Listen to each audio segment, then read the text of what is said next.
हमारा आज का जो टॉपिक है उसका नाम है फॉल्ट आइसोलेशन। फॉल्ट आइसोलेशन क्या चीज है, पहले आपको ये समझना पड़ेगा कि जब भी हम किसी सॉफ्टवेयर को डेवलप करते हैं तो उस सॉफ्टवेयर को बनाते वक्त उसके अंदर अलग अलग प्रकार की एरर्स आ सकती है, कुछ भी कमियां रह सकती है, कुछ भी मिस्टेक्स आ सकती हैं। तो वो एक हमारे लिए क्या है, वो एक फॉल्ट है। तो हमें सबसे पहले फॉल्ट को अलग करना सीखना है, फिर फॉल्ट को हम लोग कंफर्म करेंगे और लास्ट में हम लोग फॉल्ट को क्या करेंगे, उसका प्रॉब्लम का सॉल्यूशन करेंगे। तो ये तीन चीजें हो जाएगी। मैं पहले एक बार डिस्कस करता हूं फॉल्ट आइसोलेशन के बारे में। फॉल्ट आइसोलेशन के बारे में अगर मैं डिस्कस करूं तो जब हम किसी भी सिस्टम को डेवलप करते हैं तो मैंने आपको बताया कि उसमें हमें फॉल्ट आने के चांस रहते हैं। तो क्या क्या चीजें हैं जो कि फॉल्ट का कारण बन सकती है। एक तो नो प्रोसीजर कॉल।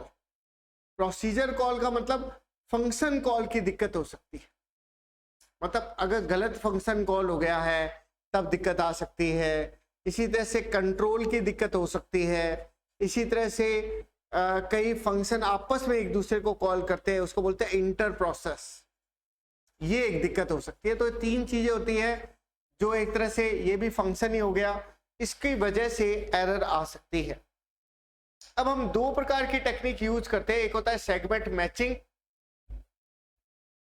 देखिए टॉपिक जो है फॉल्ट को अलग करने का पहला जो तरीका है उसका नाम है सेगमेंट मैचिंग, मतलब हम लोग मैच कराएंगे सेगमेंट। और एक होता है सैंड बॉक्सिंग, हम लोग सैंड बॉक्सिंग का यूज करते हैं। सेगमेंट मैचिंग की अगर हम लोग बात करते हैं तो ये कहता है कि बाइनरी इंफॉर्मेशन, मतलब जो भी हमारी सूचना जो जाती है वो 10011 के रूप में जाती है। ये एक बेसिक सी चीज है और ये इस तरह से जब 01 के रूप में जाती है तो हम इस चीज को बोलते हैं सेगमेंट। जब 01 के रूप में हम किसी भी सूचना को भेजते हैं तो हम क्या करते हैं, हम ये बताते हैं कि इस सेगमेंट को एक सही लोकेशन पर, मतलब सेंडर से किसके पास में, रिसीवर के पास में भेजा जाए। एक तरह से ये हम कहां भेज रहे हैं सूचना को, रिसीवर के पास भेज रहे हैं, तो उसका एड्रेस भी देना पड़ेगा। अब जब हम एड्रेस देंगे तो उसमें हमारा डेटा भी शामिल होगा, एड्रेस देने के लिए कोड भी शामिल हो सकता है। ये कुछ चीजें हैं जो हमारी शामिल होती है। लेकिन अगर हम लोग सेकंड पॉइंट की बात करते हैं जिसको हमने लिखा सैंड बॉक्सिंग, क्या कहा मैंने, सैंड बॉक्सिंग। तो ये मैंने क्या बताया, इसमें जो भी इंफॉर्मेशन है वो बाइनरी रूप में जा रही है, कहां जा रही है, रिसीवर के पास में जा रही है। सैंड बॉक्सिंग मैंने बताया कि रन टाइम में सूचना को भेजाता है, मतलब जो भी हमारी सूचना है, जैसे इसमें था वही सेम ही बात है कि सूचना या तो डेटा के रूप में होती है या कोड के रूप में होती है, ब्लॉक के रूप में होती है, कुछ भी हो सकता है। ये सूचना का तरीका है, इंफॉर्मेशन का तरीका है। अब ये जो इंफॉर्मेशन है वो हमारी इंफॉर्मेशन, जैसा मैंने अभी बताया था, ये सैंड बॉक्सिंग क्या होता है, एक रन टाइम में भेजने का तरीका है। तो पहली चीज, रन टाइम में काम करता है, बॉक्स बना के करता है और सभी सूचनाओं को एक ब्लॉक के रूप में क्या करता है, भेजने का काम करता है। तो उसको हम लोग जंप भी करवा सकते हैं एक जगह से दूसरी जगह, एक लोकेशन से दूसरी लोकेशन पे, इस तरह से ये काम करता है। तो इसमें क्या था, बाइनरी फॉर्मेट में था, इसमें सूचना जो है एक ब्लॉक के रूप में भेजी जाती है। अब आते हैं हम फॉल्ट कंफर्मेशन। अब फॉल्ट कंफर्मेशन की अगर बात करें तो फॉल्ट में हमें अलग अलग तरह के फॉल्ट हो सकते हैं। हमारे परफॉर्मेंस का फॉल्ट हो सकता है, भी हमारा जो परफॉर्मेंस है वो बढ़िया ना दे रहा हो तो परफॉर्मेंस फॉल्ट हो सकता है।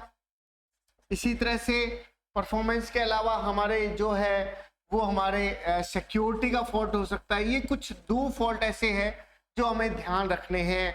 या हमारे, जैसा मैंने शुरू में बताया था, फंक्शन के फॉल्ट है। ये कुछ फॉल्ट है जो हमारे हो सकते हैं किसी भी डेवलप करते वक्त। तो हमें उस फॉल्ट को रोकना है। फॉल्ट को रोकने के लिए हमें उसका एनालिसिस करना पड़ेगा, रिव्यू करना पड़ेगा। यानी कि अगर मैं इसको बचाना चाहता हूं, सेव करना चाहता हूं, तो कैसे कर सकता हूं, इसका रिव्यू किया जाए। या रिव्यू के अलावा हम लोग क्या कर सकते हैं, एनालिसिस कर सकते हैं ताकि हम उस फॉल्ट से बचाव कर सकें। ये हुआ फॉल्ट को बचाने का तरीका। अब अगर हम लोग बात करते हैं तो किसी भी कोड को इम्प्रूव करना, मतलब कैसे इम्प्रूव हो सकते हैं, दो तरीकों से हो सकते हैं। कंपाइल टाइम में हो सकते हैं, रन टाइम में हो सकते हैं। और इसको इम्प्रूव करने के लिए, क्योंकि सेव करना है, सेव कैसे करेंगे, फॉल्ट का हमें इंजेक्शन देना पड़ेगा। फॉल्ट का हम लोग इंजेक्शन देंगे। इंजेक्शन कितने तरीकों से दिया जाता है, दो तरीकों से। एक तो होता है कंपाइल टाइम और एक होता है रन टाइम। दो तरीकों से हम लोग इंजेक्शन दे सकते हैं। तो फॉल्ट क्या करेगा, कंपाइल टाइम में हम क्या करेंगे, हमारे सोर्स को मॉडिफाई कर सकते हैं और इसमें हम लोग सॉफ्टवेयर को चेंज कर सकते हैं। तो हमारी दो चीजें होंगी, या तो हम लोग रन टाइम में तो हम पूरे सॉफ्टवेयर से संबंधित बात कर रहे हैं और इसमें हम लोग किससे बात कर रहे हैं, प्रोग्राम से संबंधित। तो ये दो फॉल्ट इंजेक्शन होंगे उसको बचाने के लिए, ताकि फॉल्ट कंफर्मेशन वाली प्रॉब्लम से बचा जा सके। अब जो नेक्स्ट जो चीज है, इसका मतलब क्या होता है, इसका मतलब इस पूरे प्रोसेस को अगर मैं समझना चाहूं तो कैसे समझा जा सकता है, इस चीज को आप देखिए। सबसे पहली चीज, इस फॉल्ट के बारे में जो हम लोग डिस्कस जो कर रहे हैं, इसमें हमने क्या देखा, इसमें हमने देखा कि सबसे पहले हमारा जो भी प्रोग्राम है वो फेल हो सकता है। प्रोग्राम फेल हो सकता है तो हम क्या करते हैं, उसकी हम लोग डीबगिंग करते हैं, मतलब गलतियां निकालते हैं। फिर हम क्या करते हैं, आइडेंटिफाई करते हैं, भाई ये हमारी गलतियां हो सकती है, तभी तो फॉल्ट का पता लगेगा। और जब हमें पता लग गया तब हम उसको क्या करते हैं, मॉडिफाई करते हैं। चाहे टेस्ट केस का यूज करें, चाहे एनालिसिस करें, या कुछ भी चीज का यूज करें, हम उसको क्या करेंगे, मॉडिफाई करेंगे। इसी तरीके से हमारा फॉल्ट क्या हो सकता है, अवॉइड हो सकता है, गलतियों को सुधारा जा सकता है। ये कुछ तरीके हैं। अब फेल होने के जो कारण है वो क्या क्या हो सकता है, मैंने कहा भाई प्रोग्राम फेल हो सकता है, या तो हमारा एनर्जी सोर्स फेल हो जाए। मतलब क्या क्या काम होता है कि जहां से हमारा energy source fail, energy source fail का मतलब डेटा नहीं मिल रहा है, हमारा बात को समझे, हमें डेटा नहीं मिल रहा है।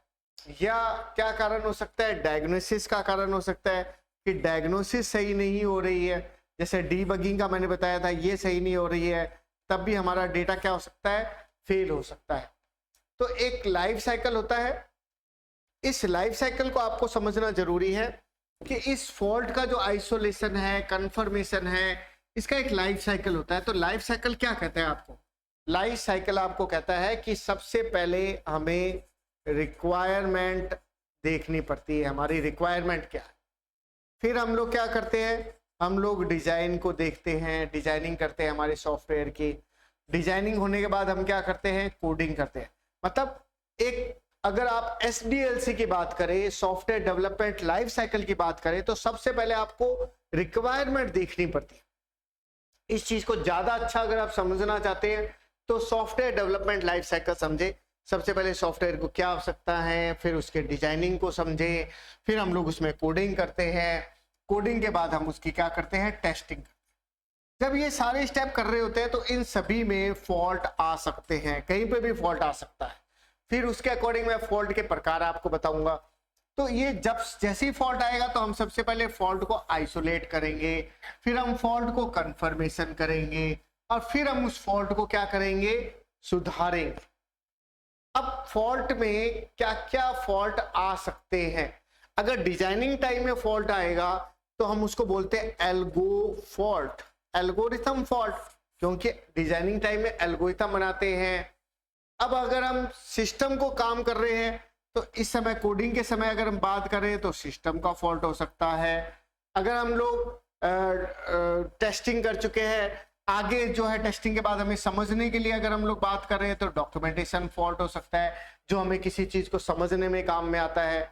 तो ये कुछ भी हो सकता है। इसके अलावा अगर ये एक पर्टिकुलर टाइम में पूरा नहीं हो रहा है तो ये क्या हो जाएगा, टाइमिंग फॉल्ट। तो फॉल्ट कहीं पे भी आ सकता है, डिजाइन टाइम में एल्गोरिथम हो गया, इस तरह से हो सकता है, कोडिंग के समय सिस्टम फॉल्ट आ सकता है, और लास्ट में हमारे डॉक्यूमेंटेशन फॉल्ट भी आ सकता है। तो ये जो तरीका है ये हमारा कहलाता है, जो मैंने अभी बताया, फिक्सिंग फॉल्ट आइसोलेशन। उन फॉल्ट को समझोगे तभी उसको क्या कर सकते हो, आप फिक्स कर सकते हो। तो ये तीनों एक ही चीज है, अलग अलग तरीकों से इसको डिवाइड किया हुआ है।